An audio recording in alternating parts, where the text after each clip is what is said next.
Boa noite, meus amigos, amigas, irmãos e irmãs em Cristo Jesus. Que alegria estarmos mais uma vez juntos através da tecnologia que nos aproxima nesses momentos de pandemia. E que bom todos os dias termos esta oportunidade de travarmos contato na hora da Ave Maria, com os ensinamentos de Jesus, sob a ótica da doutrina espírita que tanto nos esclarece, conforta e consola. Hoje nós falaremos do Evangelho, eu, Vânia, e João Firmino, ambos trabalhadores da Casa Espírita Maria de Nazaré, no município de Poá. Sejam todos que nos acompanham muito bem-vindos em nome de Jesus e vamos então iniciar o nosso Evangelho com uma prece. Convido a todos que me acompanhem, fechando os olhos, serenando a mente, o coração, endereçando nossos melhores pensamentos e sentimentos a Deus, nosso Pai Criador, fazendo a prece que Jesus, Divino Pastor de nossas almas, nos ensinou. Pai nosso que estais nos céus, santificado seja o vosso nome. Venha a nós o vosso reino, seja feita a vossa vontade, assim na terra como no céu. O pão nosso de cada dia nos dai hoje, perdoai as nossas ofensas, assim como nós perdoamos a quem nos tem ofendido. Não nos deixeis cair em tentação, mas livrai-nos de todo o mal. Que assim seja, graças a Deus e graças a Jesus. Queridos amigos, hoje o tema que seria desenvolvido na Casa Maria de Nazaré é o início do capítulo 7.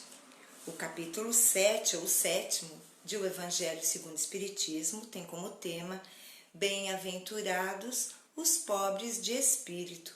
Eu farei a leitura, o João virá para contribuir com seus comentários e depois eu também virei para comentar a respeito do texto lido e hoje nós vamos ler os itens 1 e 2, o que se deve entender por pobres de espírito.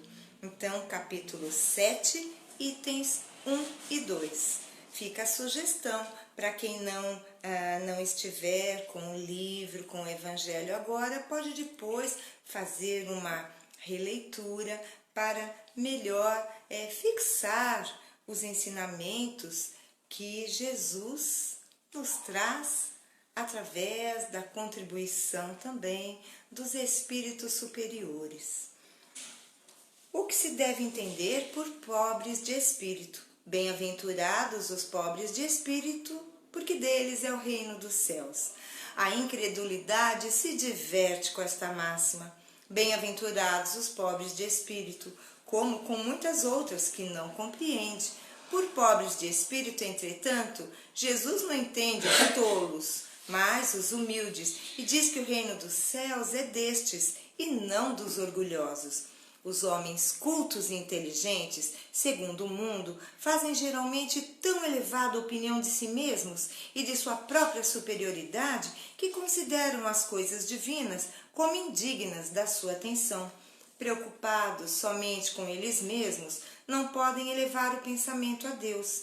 Essa tendência a se acreditarem superiores a tudo leva-os muito frequentemente a negar o que, sendo-lhe superior, pudesse rebaixá-los e a negar até mesmo a divindade. E se concordam em admiti-la, contestam-lhe um dos seus mais belos atributos, a ação providencial sobre as coisas deste mundo. Convencidos de que são suficientes para bem governá-lo, tomando sua inteligência como medida da inteligência universal e julgando-se aptos a tudo compreender, não podem admitir como possível aquilo que não compreendem. Quando se pronunciam sobre alguma coisa, seu julgamento é para eles inapelável.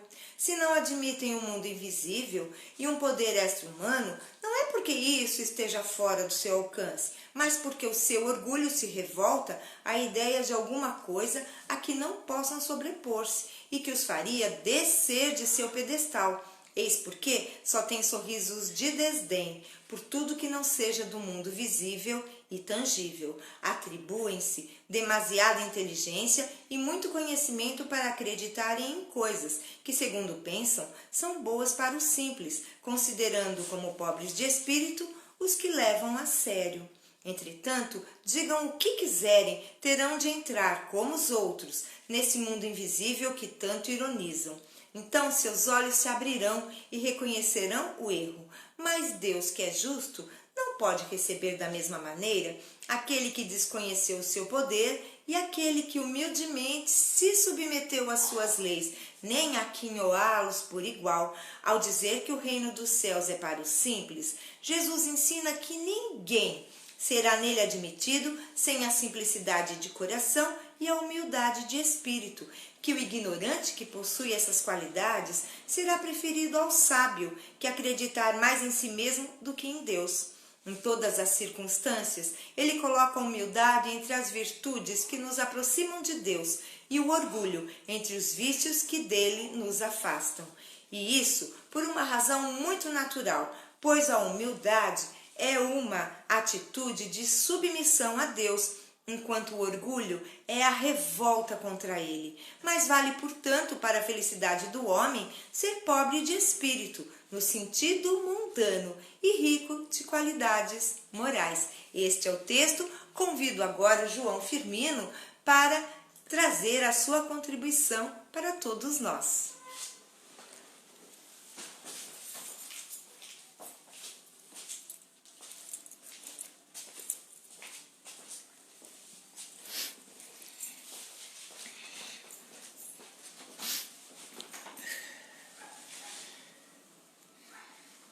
Senhoras e senhores, amados irmãos, amadas irmãs, em Cristo Jesus, regozijemo-nos em mais uma oportunidade de estarmos sintonizados com a fraternidade espírita, toda a equipe que dá assistência à Casa Espírita Maria de Nazaré e que vem colaborando com todos nós nestes momentos de pandemia, onde estamos com a nossa casa fechada em seu espaço físico, mas o espaço espiritual está em plena atividade, nos auxiliando e trabalhando em conjunto com nós do plano material para realizarmos na tarde de hoje, como fazemos todos os dias,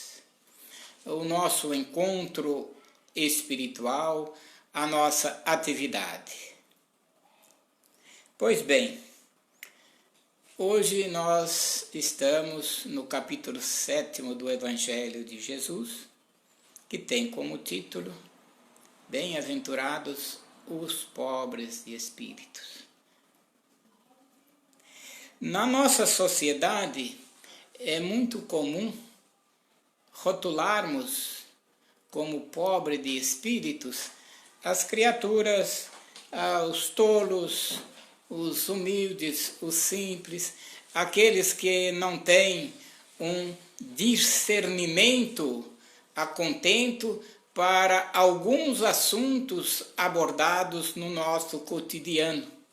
Então, estas pessoas, a gente ouve falar, fulano, ele é meio tolo, ele não entende bem as coisas, é um pobre de espírito.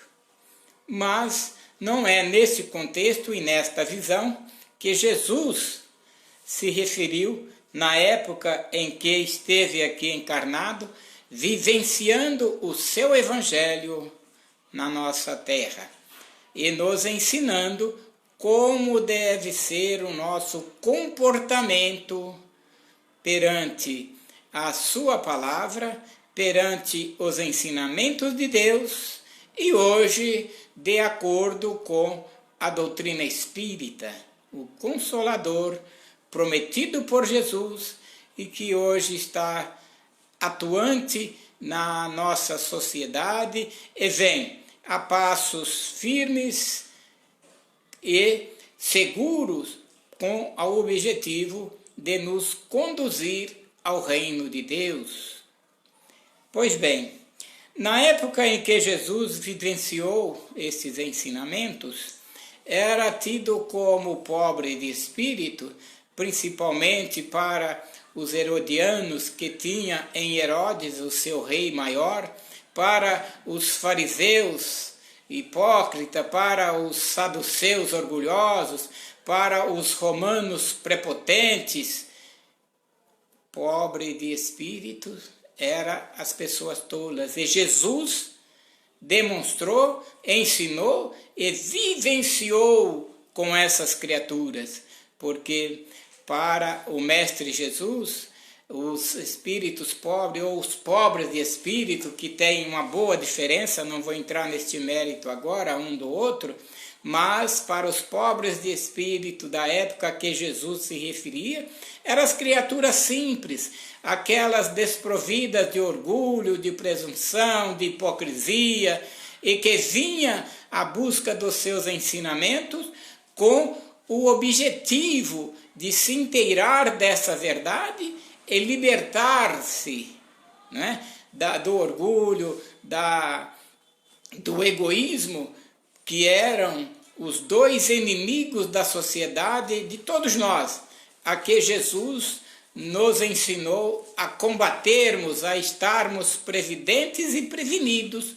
contra esses dois adversários de aquele que se diz trabalhador da seara de Jesus, que busca inteirar-se da sua verdade libertadora e buscar melhorar, crescer em espírito e verdade, para que através da verdade que após buscarmos o seu conhecimento, alcançaremos a libertação.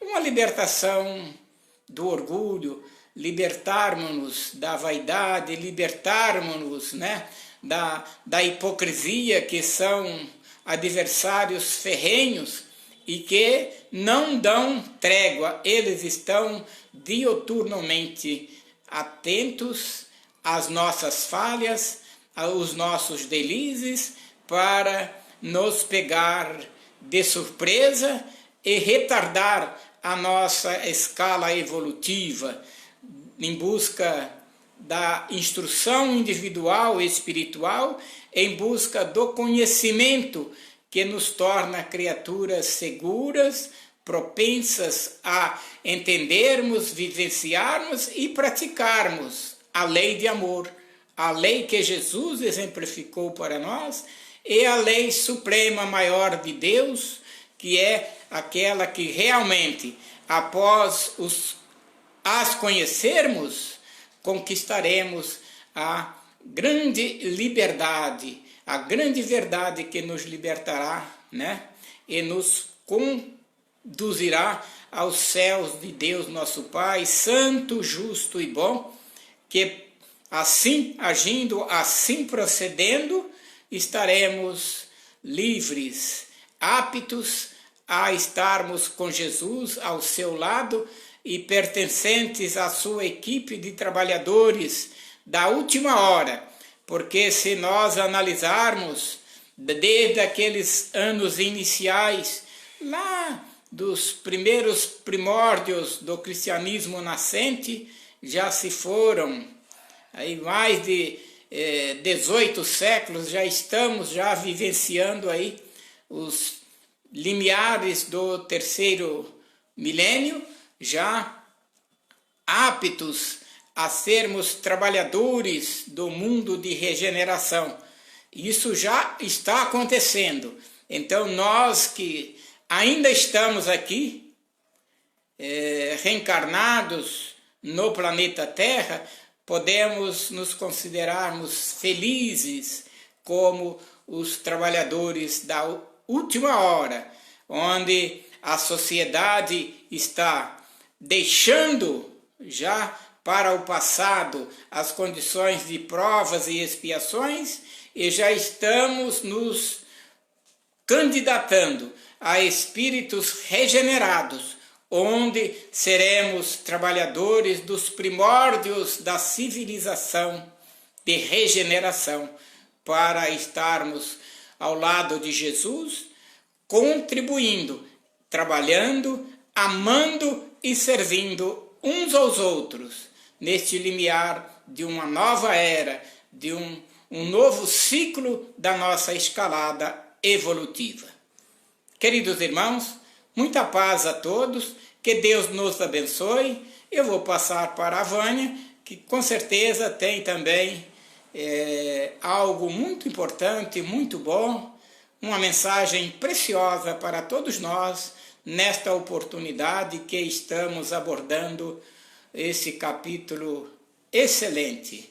Graças a Deus, paz e luz, que Deus nos abençoe.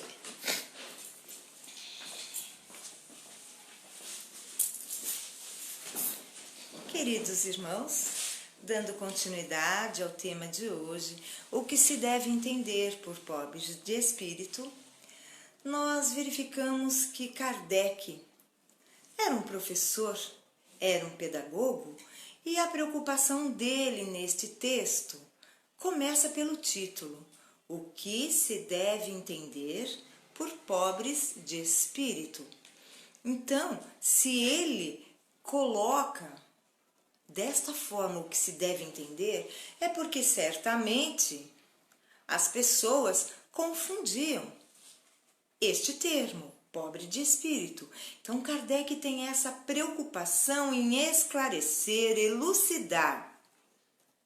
E ele, no texto todo, ele coloca o orgulho versus a humildade, a arrogância e a prepotência versus a simplicidade de coração. Então percebemos que os orgulhosos se divertem com esta máxima: bem-aventurados os pobres de espíritos, porque deles é o reino dos céus. Então eles se divertem. Como assim que o reino dos céus é para os tolos? É para aqueles que não têm conhecimento? É para aqueles infelizes? Não. Kardec, magistralmente, vai tecendo a sua argumentação, dizendo que os orgulhosos se bastam. Eles se acham tão autossuficientes que sequer acreditam em Deus, não porque não tenham competência, condição intelectual de compreender, não. É porque a sua arrogância, a sua prepotência, não quer acreditar em algo superior que lhes rebaixaria perante a opinião pública. Então, passam a acreditar tão somente naquilo que podem tocar, naquilo que é palpável. E as coisas do espírito vão ficando para trás, ao passo que os humildes, que acreditam em Deus, que buscam melhorar-se dia a dia, buscam a simplicidade de coração, estão muito mais aptos a reconhecer os ensinamentos de Jesus como fonte luminosa que os levará a habitar um mundo de regeneração. Lembrei-me de uma história que ela não é longa, eu vou ler para vocês porque ela ilustra bem esta questão do orgulho arrogante versus a humildade, como eu havia dito anteriormente.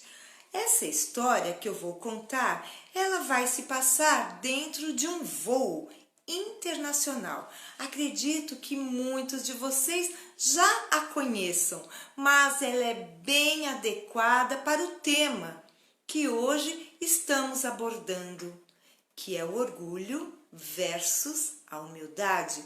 O orgulho nos faz considerarmos que somos melhores, que somos mais que os outros, que valemos mais e que, portanto, temos mais direitos.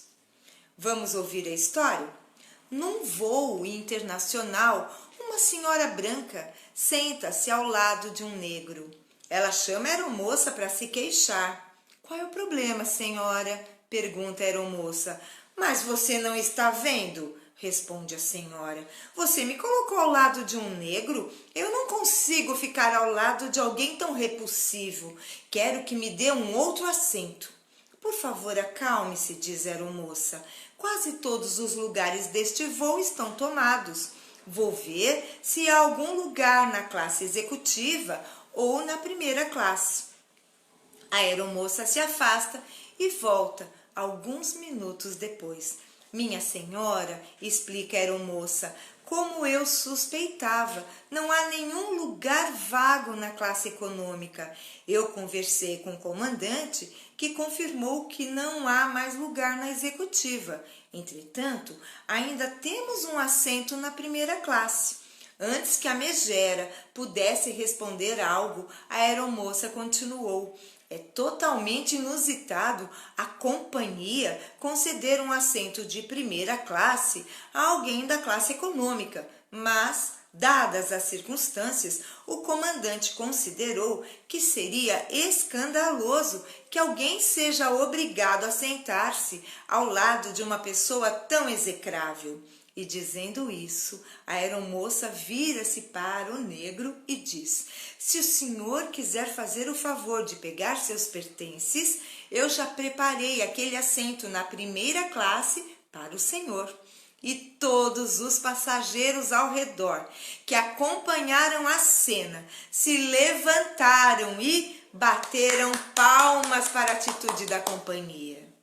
Vejam, meus amigos, aquela senhora branca, porque a pele dela era branca, simplesmente por isso, ela se achava mais do que aquele senhor que ao lado dela estava com a pele negra. Deus nos fez diferentes por conta da cor da nossa pele? De maneira alguma.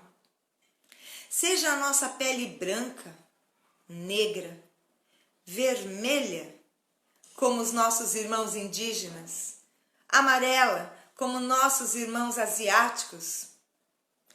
A cor da pele não nos distingue. Somos todos irmãos. Ninguém é melhor do que ninguém por conta da cor da pele, ou por conta de que estudou mais, sabe falar bem, ou porque tem um cargo na sociedade, ou porque tem dinheiro. Nada disso nos distingue. Nada disso nos faz melhor. O que nos faz melhor diante de nós mesmos é a nossa busca constante, contínua, de avaliar a nossa intimidade dia a dia, como nos sugere Santo Agostinho, que todos os dias, antes de adormecermos, que possamos passar em revista as nossas atitudes do dia. Se fomos omissos, se tratamos alguém com orgulho, arrogância, prepotência, que possamos no dia imediato pedirmos desculpas.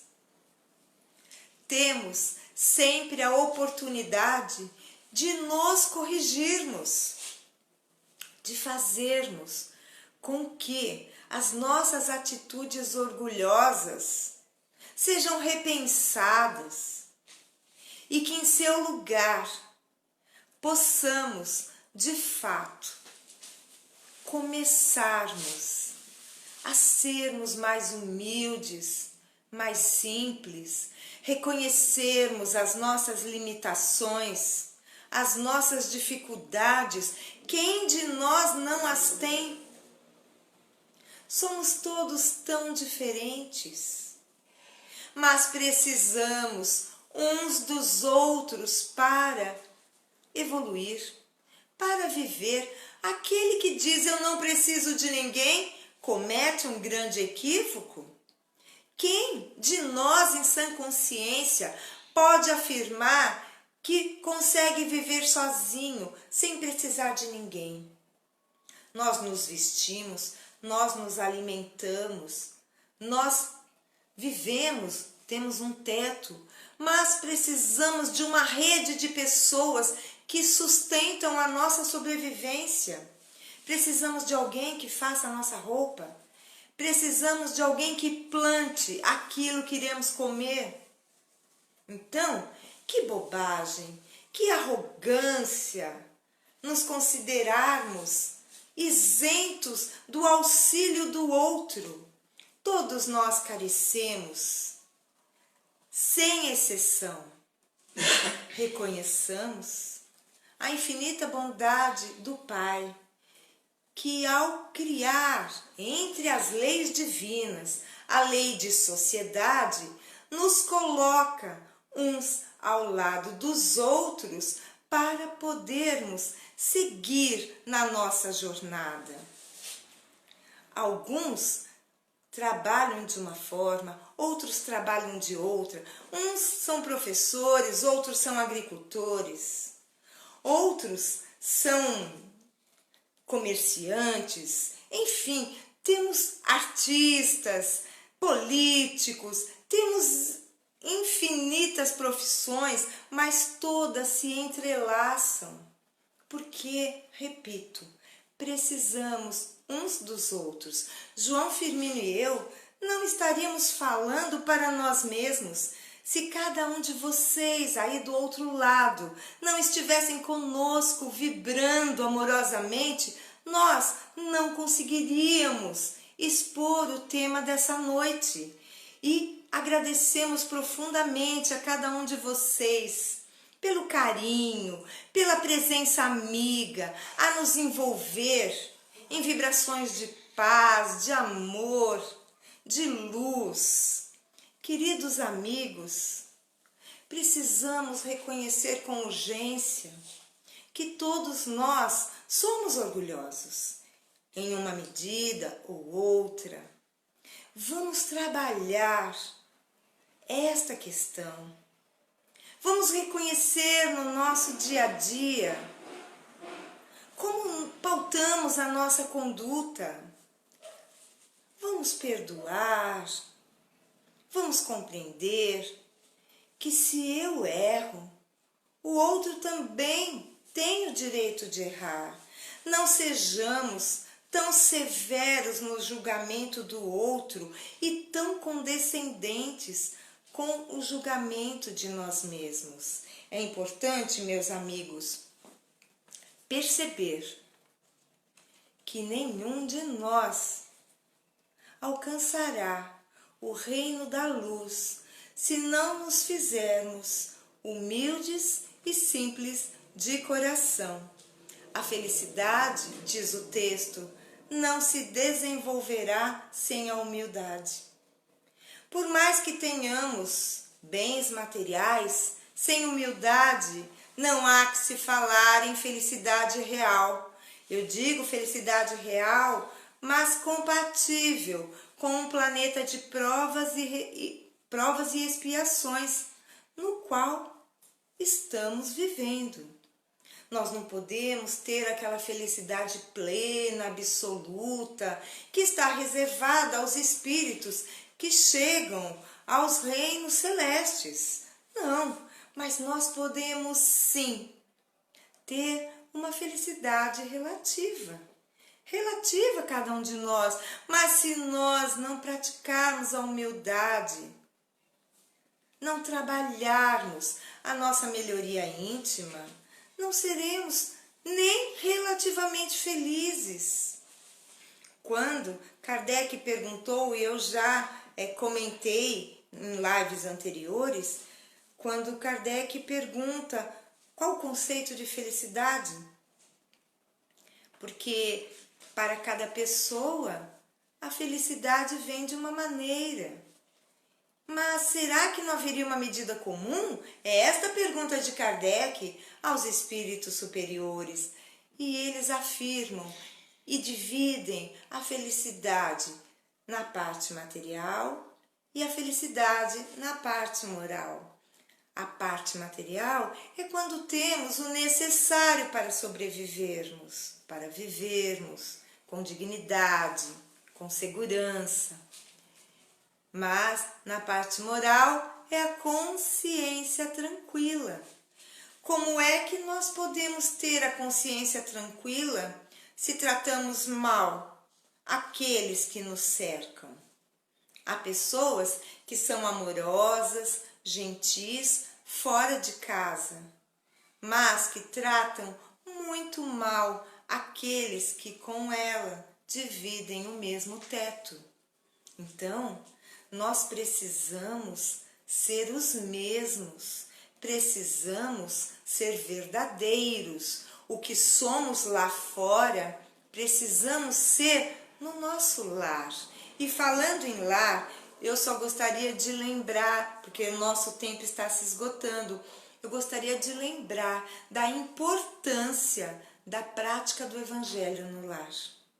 Uma vez por semana, escolhendo um dia e um horário. Vamos fazer o Evangelho no lar.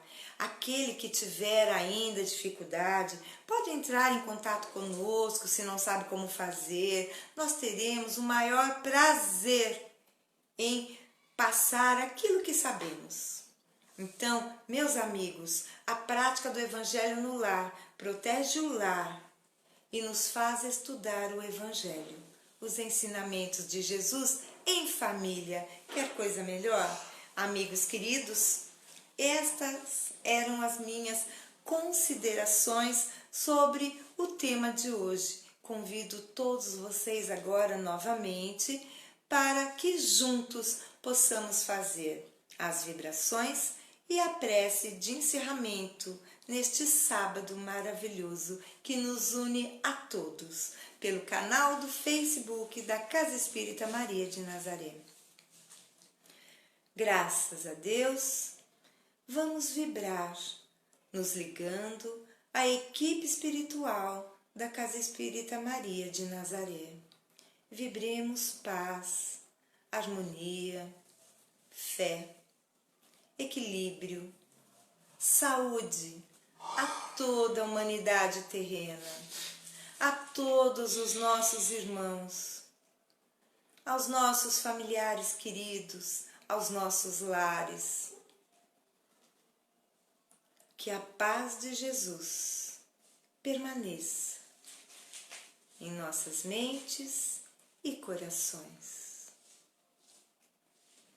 E assim, vamos agradecendo a oportunidade, nos lembrando de Maria Santíssima, Mãe de Jesus, que dá nome à nossa querida Casa Espírita Maria de Nazaré. Ave Maria, cheia de graça, o Senhor é convosco. Bendita sois vós entre as mulheres, bendito é o fruto do vosso ventre, Jesus. Santa Maria, Mãe de Jesus, rogai por nós, seus filhos, agora e na hora do nosso desenlace. Que assim seja, graças a Deus, graças a Jesus. Queridos irmãos, amanhã e depois fiquem com o nosso amigo querido Ezequiel. Terça e quarta, Sérgio e Fabiana. Quinta, estaremos João e eu aqui novamente. Sexta, Ezequiel. E assim sucessivamente. Fiquem na paz. Uma noite de um descanso excelente para todos nós. Um abraço meu e do João. Tchau, tchau, gente. Até a próxima.